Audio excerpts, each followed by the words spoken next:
Okay, we're in the alley. And this fence, at this point, this fence is becoming a retaining wall to hold the swimming pool apron. This is beyond the scope of this inspection. I don't know how it was engineered.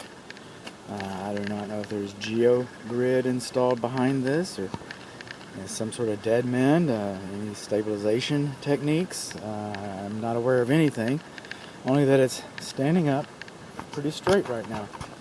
This is the overflow drain for your swimming pool. If it rains and your swimming pool gets too full, then the water comes out. If you overfill your swimming pool, the water comes out, so that it doesn't, flow all over everywhere else.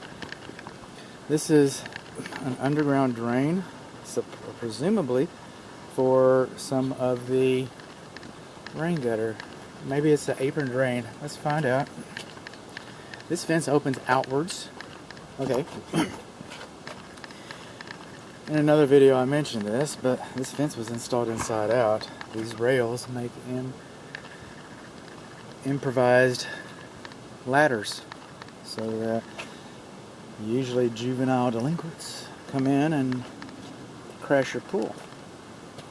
The door's supposed to swing out, and it does. It's supposed to have a self-closing spring on it, and it does. This foam board right here, we got a little bit of wood rot in here. And we got the warning signs, so I don't know how much battery we've got. On our apron, we've got just a little bit of cracking. It looks like the mastic sealer is in pretty good shape. That's what it's looking like. The plastic skimmer is cracked. It's supposed to be replaced about every 3 years. Got a little bit of a gap right here. The skimmer does not have a weir trap. Weir traps are not required. In fact, a lot of people would rather not have weir traps, so I won't go into the dangers of entrapment with the weir trap, but because we don't have to. Now, the swimming pool surface is mottling a little bit. It is. You hear that clicking sound? That's your pool sweep over here. So, while we're at it, no time like the present. I mean, we're going to run out of battery. We're going to run out of battery. So what we have here is okay, that's about 6 inches. That's nice. There's been a little bit of heaving on the apron right in there. Just come around here, we'll triangulate. There's a little more mottling on the pool surface. And we've got just about 5 inches. Okay. There's an inch difference between the pool height between here and here. Well, let's see what else we got. We got a single drain. And the style of that drain tells me that this pool surface is probably pretty old. Probably is pretty old. That drain probably no longer meets the anti-entrapment requirements. Just saying. These floating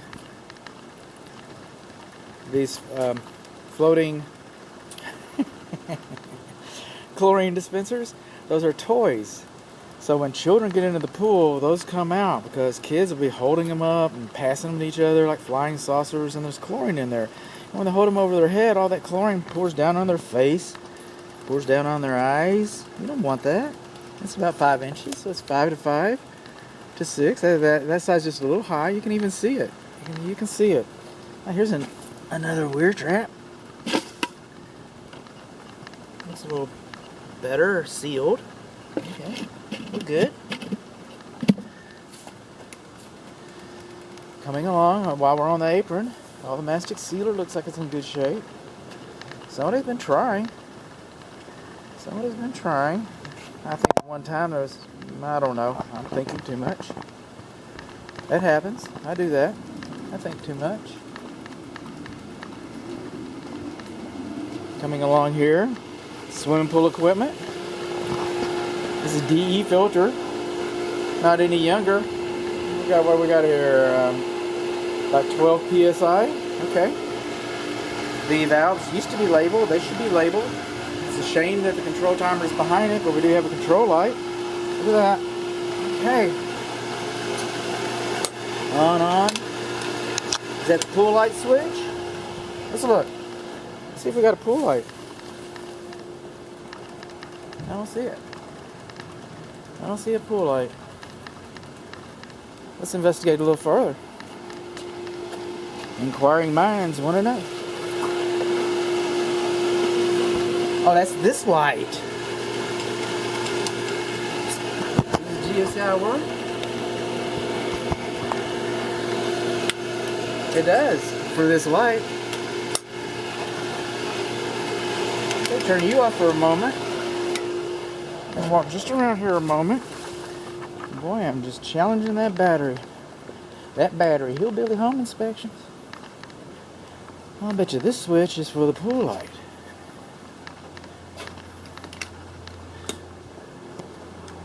And we have a pool light. That's good. It's important. You should always have a pool light. If that burns out, you replace it almost immediately. Not almost. Immediately. Come on in here. Second verse, same as the first.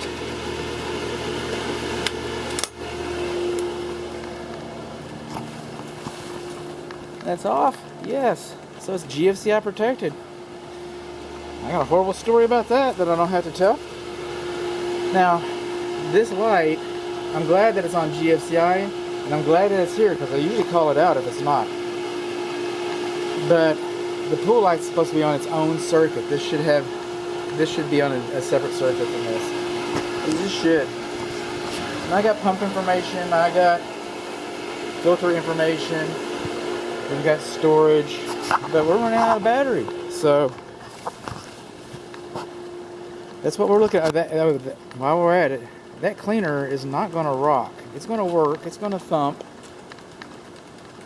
It's still your friend. But it's using the same pump motor as usually they have a, see, because we're circulating water. They just plug it into a jet port on the side of the pool. We're still circulating water. So if he had a dedicated pump, he would work faster. Better. But that's the way it is. One pump system.